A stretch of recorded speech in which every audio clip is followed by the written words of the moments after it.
Yo guys, it's Slyroh. You already know that today I'm bringing you my team breakdown video for week 2 of the Pokemon Premier League.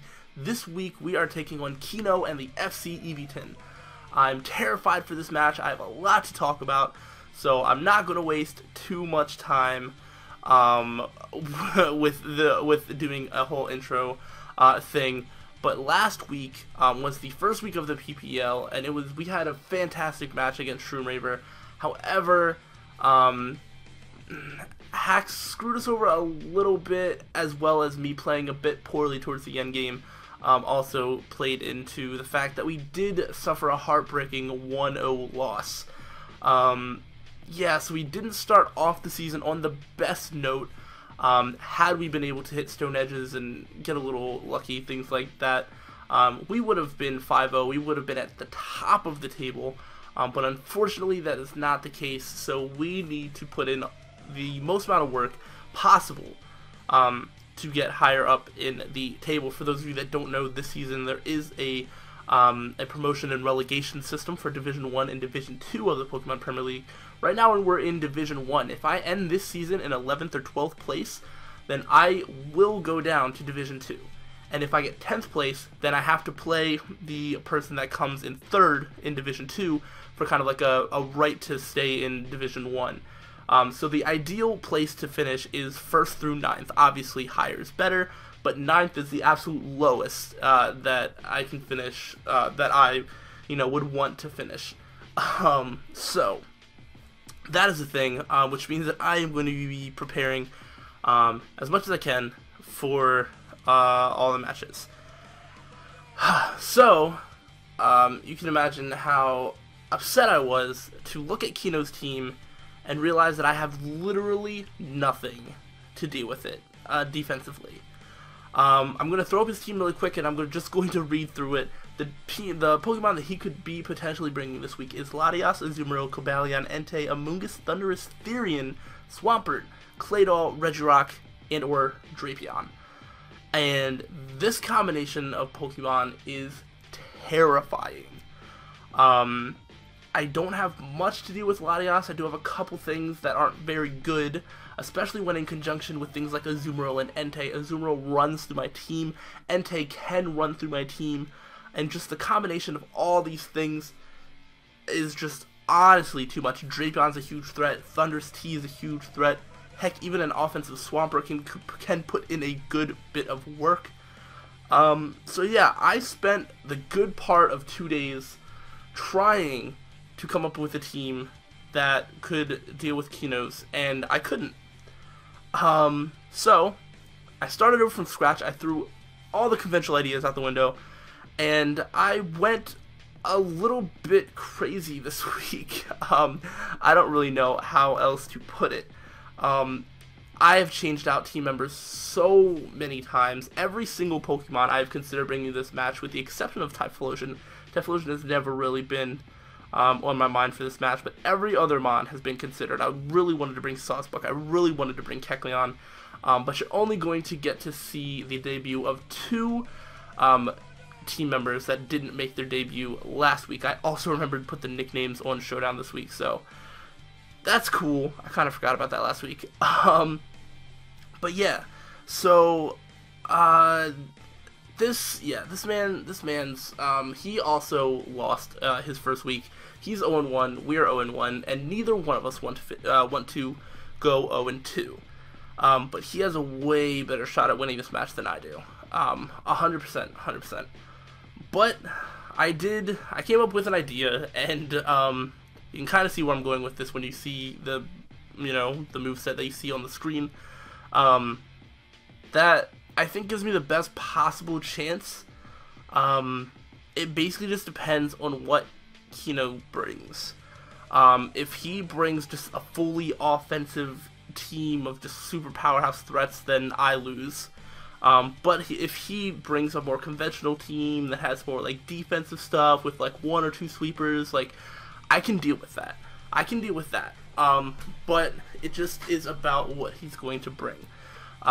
Also, a quick note, the main issue that I ran into this week, is that my lack of speed actually is really a big issue this week, particularly because I don't have things that naturally outspeed. He can freely run Bandit Entei and Specs Thunderous T, Specs Latias if he wants.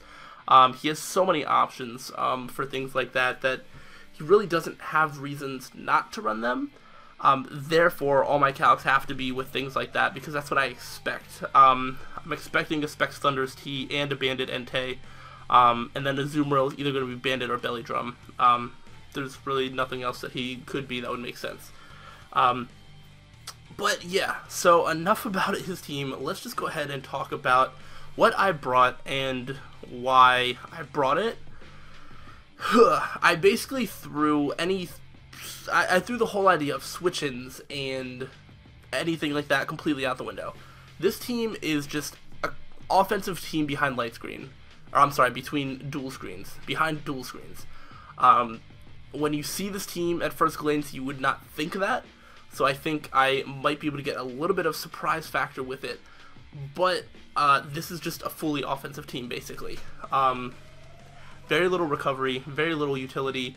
It's offensive to the max. The way I see me winning this is I just need to put so much offensive pressure on him that he just doesn't get the chance to put offensive pressure on me. Because once he does that, something of mine dies. And I just can't afford that. So I have to bring as many offensive threats as I possibly can to his team. So that's the main idea of this team. So let's go ahead, go through this one by one. First Pokemon, as you can see, that's been on the screen for however long I've been talking, is Musharna. Majin Buu the Musharna is going to make its debut this week, and it's going to be bringing Light Screen, Reflect, Moonlight, Psychic with Light Clay as the item, and synchronizes the ability only really because Forewarn is a stupid ability, and its other ability does absolutely nothing. I don't remember what it's called. What is it? Telepathy. To not take damage from attacks made by its allies. That's only a doubles thing. So yeah, it really doesn't do anything for this match. And it's being brought with 224 HP EVs, max special defense, 4 EVs in defense, 28 speed with a bold nature. About the whole synchronized thing, the issue with synchronized is that the things that are going to status me are going to be like Entei with Sacred Fire Burns, which can't get burned itself, and Amoonguss that may spore me that can't go to sleep itself. So that's why synchronized isn't a really good ability for this match. The only thing that it might do is paralyze a Cobalion if he wants to T-Wave me, but why are you going to T-Wave Musharna? I don't completely understand. But yeah, either way, this is the dual screen setter. Musharna can take hits. Depending on the Pokemon, can take hit, might not be able to take more than one, so I have to really be smart about when I bring in Musharna. My team doesn't work super well when it's not behind screens, so I do need to get them up early in the match. However, this isn't a Pokemon I want to start off with, because I want to start off with offensive pressure. I have the speed EVs there just to make sure that I'm outspeeding Amoonguss, and I also put enough speed to outspeed an Amoonguss that's trying to speed creep me. So basically, if he thinks I'm just going to put just enough speed to outspeed Amoonguss and he puts a little bit more, well, I put a little bit more than that. So that's why there's 28 speed AVs. Bold Nature just kind of helps round out my physical defense while I have enough natural bulk with the special defense investment to just take hits like that. This isn't meant to take any specific hit, but this is a good thing to bring in against something like Cobalion or Regirock, something semi-defensive. This is a really good stop to Amoonguss. Amoonguss can do nothing to this thing. The only issue with that is that I have to let something else get spored, obviously, so that's not okay. But, yeah, I didn't really want to waste the safety goggles, because every time I put safety goggles on a Pokemon, the opponent never brings Spore or Sleep Powder. I'm sure he's going to bring Spore this week, but it is what it is. Yeah, so that is basically Musharna. Psychic actually is a 2-hit KO to a physically defensive Amoonguss. I'm not sure about specially defensive, I honestly don't remember, but even with no investment, Psychic does a lot of damage to Amoonguss, which is why I want to outspeed it. Would be pretty great. But yeah, it's basically just a screen setter. I want to get screens up as much as possible. I'm also going to have to do my best to count screens this game. I need to know when screens are going to end, that way I can plan accordingly. So that'll be fun. I'm sure I'll mess that up. But We'll see.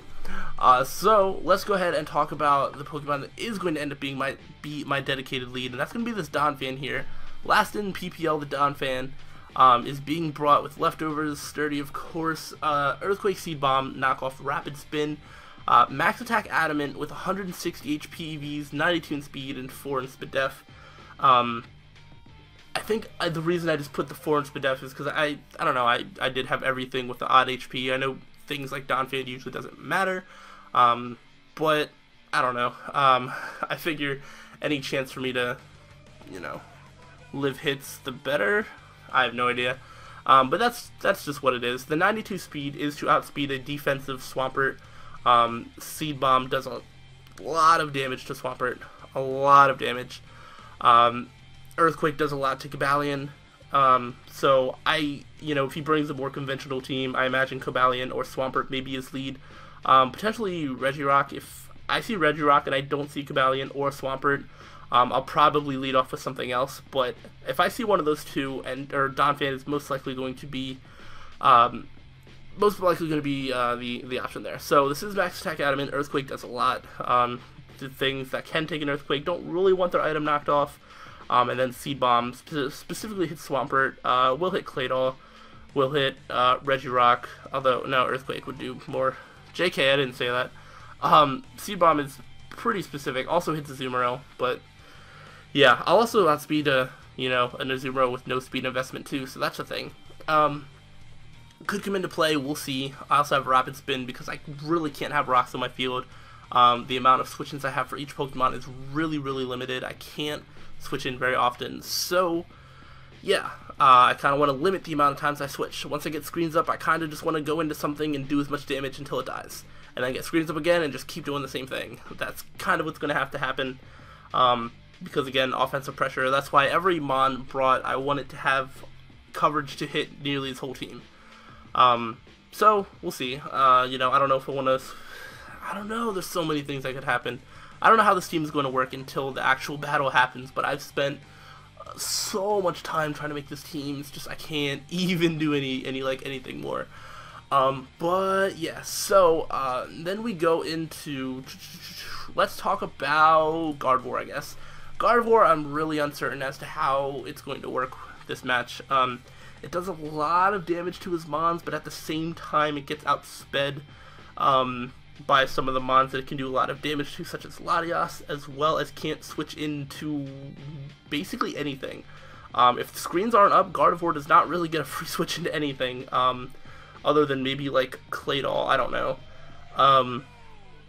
But yeah, so that's an issue. I guess if I'm at full health, I could switch into a Mungus if something else is asleep, but yeah, I don't know. We'll see. This is being brought with Expert Belt because I just need a little bit of power. 64 HP, 4 in defense, max special attack modest, and 188 speed EVs with Energy Ball, Moonblast, Psychic, and Will-O-Wisp. This is to outspeed a max speed Swampert, because that's the fastest thing that he could bring that Gardevoir can outspeed, I do believe. Now that I'm looking, yeah, except for maybe Claydol, but honestly, I'm not speed creeping a Claydol. I'm just not, because it's Claydol. But yeah, so Energy Ball, of course, hits things like Swampert and Regirock and Azumarill. Will-O-Wisp is probably my go-to for Azumarill, though. If I could Will-O-Wisp Azumarill, that would be so great, you have no idea. Will-O-Wisp is also just a better option, if I'm in against Cobalion, maybe Drapion. We'll see.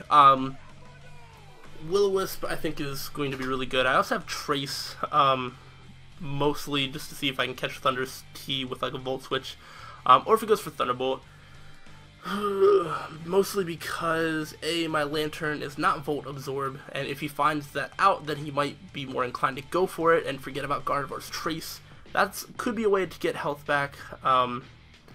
Yeah, there's different ways that I think this Gardevoir will come into play. I hope it does work, but I really don't know if it will. But yeah, I feel like there was something else I was going to say about this Gardevoir. I don't remember. Psychic does a lot to a Mungus. I don't remember. There was probably something. But yeah. Yeah, Trace.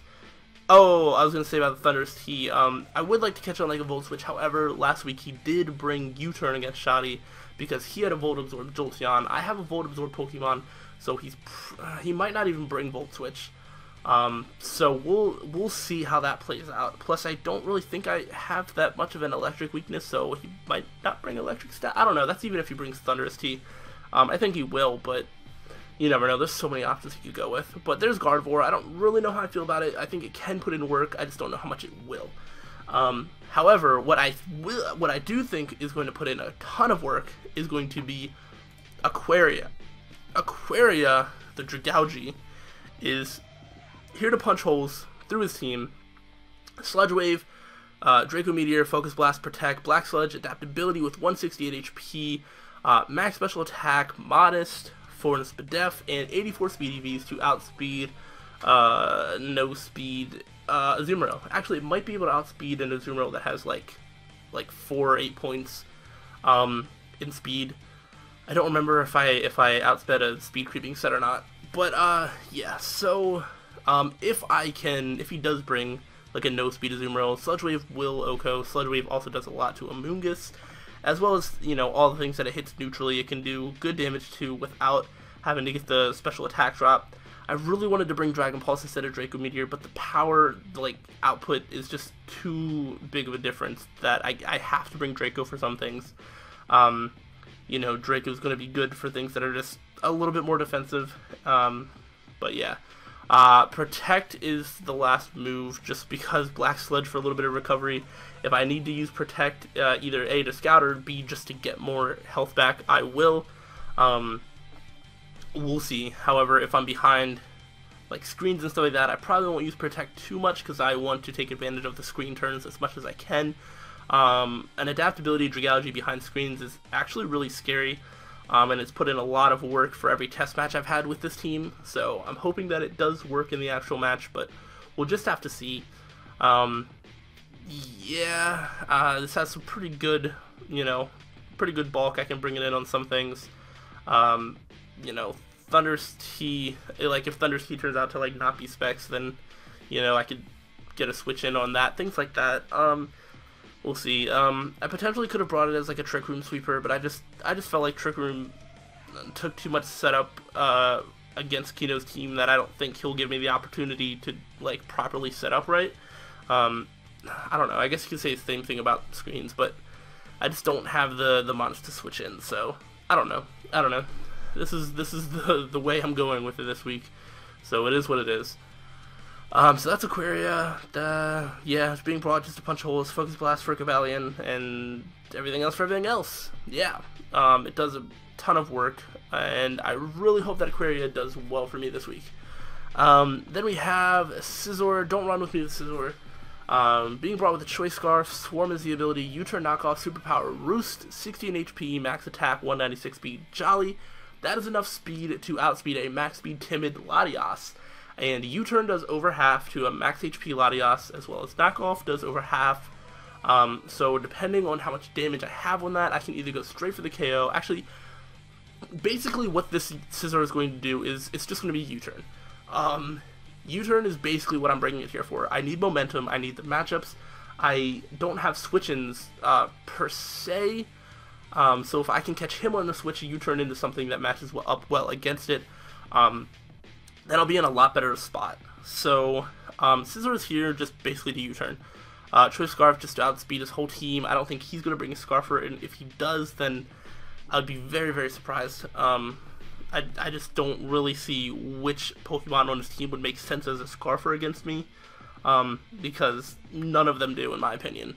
I don't think any of them make sense to me. But yeah, so I really need to keep its Choice Scarf intact while Latias is alive. When Latias dies, you know, this thing could act as kind of a switch into a Drapion knockoff, I guess. I also have Swarm, that way if I'm at low health, U-turn is going to do a butt ton of damage, because I don't need Technician, because none of my moves have base 60 power or less. And yeah, Roost, I know Choice Scarf for Roost probably isn't the best option, but there really wasn't any coverage move. Aerial Ace doesn't do enough to Amoonguss to, you know, have it a viable thing like on the Scizor.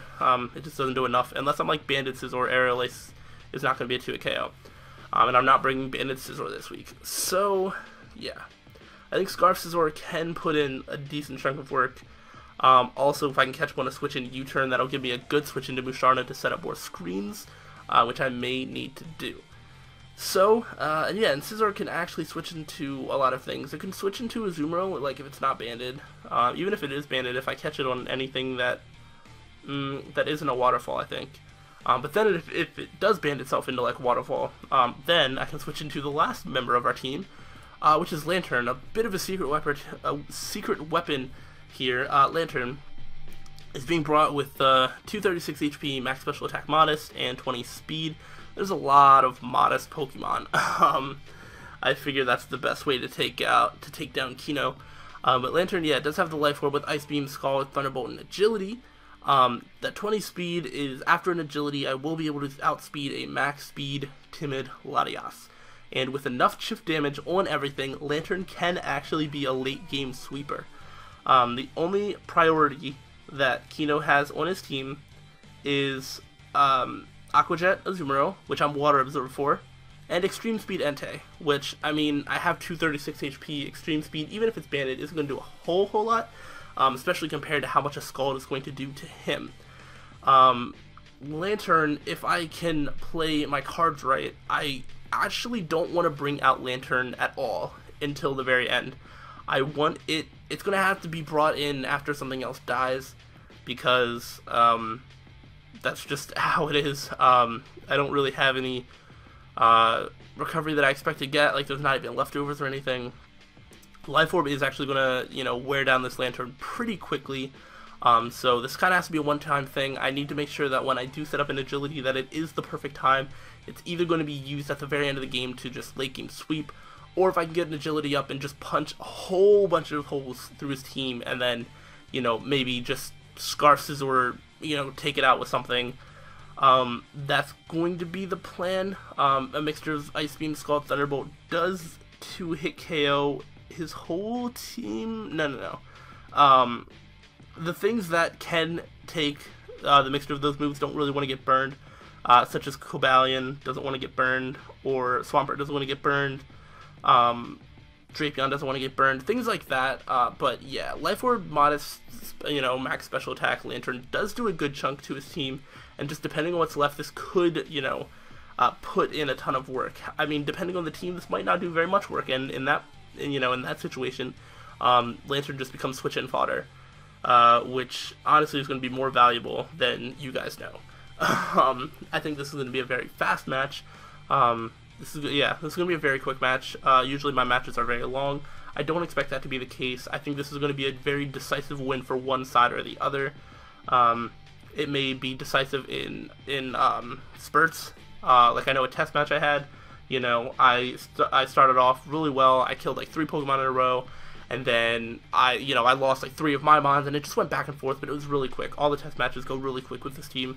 And it just depends on what Keyno brings. I think the combination of like Latias, Azumarill, Entei, Thundurus T, Swampert, and Drapion, if they're all brought and they're all offensive, I lose. There's 0% chance of me winning if those 6 Pokemon are brought. I think at all, but you know, if they're all brought offensively, like I just lose because I don't switch into any of them, and he can switch into some of my stuff, especially if he predicts right. So yeah, this match is not looking good. It's looking very likely that we're going to start off 0-2, and then we'll have to try and get our first win the week after, which is also not going to be a super duper fun time, but that's, you know, a different video for a different time. As you can tell, I'm not super looking forward to this battle, but if we can pull out the win, this would be a huge victory. This would be a huge victory for us, and this would be a bit of an upset. Every person that has looked at the matchup that I have against Keyno has kind of agreed with me, and they're like, yeah, you're probably going to lose. And I'm like, yeah, I told you. Like, I'm probably going to lose. So, if we win, that would be quite a nice underdog story, I guess. It'd be really cool, but we'll see how it plays out. We'll see if we can squeak out a victory, and if not, we can just try and make the differential as low as possible. I don't know if this team is going to work. I I can't spend any more time trying to bring other things. You know, this is the team that I'm going with. I'm just going to go with my gut feeling and just say that this is going to be the best team I can bring. I don't know. We'll see if it works. I'll see you guys tomorrow in the battle. You guys can catch that battle. And yeah, so go ahead and leave comments on the team, my thought process in general. You think it's a bad idea? You think the risk will pay off? Whatever. Go ahead, leave thoughts, all that good stuff. I'll see you guys tomorrow for the battle. Thanks again for watching, guys. Until the next time, stay sly.